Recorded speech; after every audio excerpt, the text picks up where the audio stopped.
within hours, the buildings were still burning. There were people in Washington discussing and pushing a war against Iraq, which I don't think any smart person ever believed had any connection to 9/11. There was a lot of reason to believe that having Saddam in power was probably good for the United States as a counterbalance against Iran, as the protector of, millions of Christians. There are a lot of reasons that Saddam wasn't the worst, and certainly much better than what we got after.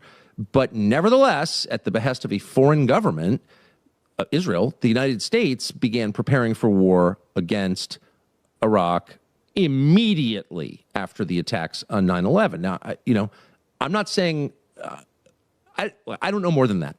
So you can draw your own conclusions, and I'm not suggesting, that they staged 9/11 for that purpose, but I am saying unequivocally they used 9/11 for that purpose. We know that. That's not a conspiracy theory.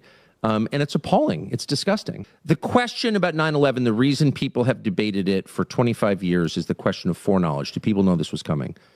And then it's a question of, did they know it and allow it unintentionally or intentionally, or did they stage it? I can't answer those questions. But we conclusively answered the larger question, which is, oh, yeah, there was foreknowledge of it. There's no question about it. CIA knew the hijackers were here. They knew they were terrorists, and they were here to commit acts of terror against the United States. And critically, and this is the fact that somehow blew my mind the most, people bet in the public financial markets, the equity markets, against the airlines involved in 9/11 and the banks in the buildings that were taken down on 9/11. And they bet big, they shorted them, and they made a lot of money. This has been sort of known. What I didn't know is that the U.S. government found the identities of the people who did that, and they withheld them. And to this day, they've never been revealed.